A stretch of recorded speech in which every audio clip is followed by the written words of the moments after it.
மறைந்த முதலமைச்சர் ஜெயலலிதாவிற்கு அஞ்சலி செலுத்தும் வகையில் புதுச்சேரியில் அதிமுக சார்பில் பேரணி நடைபெற்றது.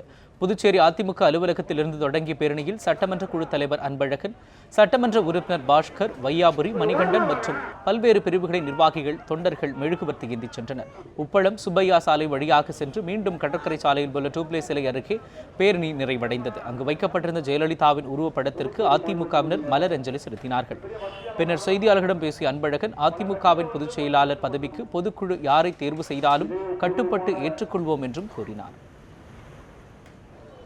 மாண்புமிகு அம்மா அவர்கள் விட்டு சென்ற கொள்கைகளையும் கோட்பாடுகளையும் உணர்ந்து நடப்பது ஒன்றே கழகத்தில் உள்ளவர்கள் புரட்சித் தலைவி அம்மா அவர்களுக்கு செய்யக்கூடிய ஒரு தலையான ஒரு கடமையாகும் என்பதை மட்டும் தெரிவித்துள்ளோம்.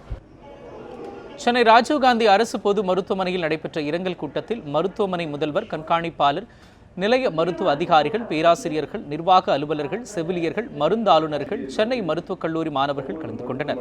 பின்னர் அனைவரும் ஒன்று கூடி மெழுகுவர்த்தி ஏந்தி மறைந்த முதல்வருக்கு அஞ்சலி செலுத்தினார்கள். அங்கு வைக்கப்பட்டிருந்த ஜெயலலிதாவின் உருவப்படத்திற்கு மலர் தூவி மரியாதை செலுத்தினார்கள். பொது மருத்துவமனையின் சார்பாக டைரக்டர் ஆஃப் மெடிக்கல் எஜுகேஷன் அவர்கள் தலைமையில் நமது மாண்புமிகு மறைந்த தமிழக முதலமைச்சர் அம்மா அவர்களுக்கு கண்ணீர் அஞ்சலி செலுத்தும் விதமாக இங்கே நாங்கள் கூடி அனைவரும் அம்மாவின் புகழ் பாடி மெழுகுவர்த்தி ஏற்றி 2 நிமிடங்கள் மௌன அஞ்சலி செலுத்தி மலர் தூவி எங்கள் இறுதி அஞ்சலியை செலுத்தி இருக்கிறோம்.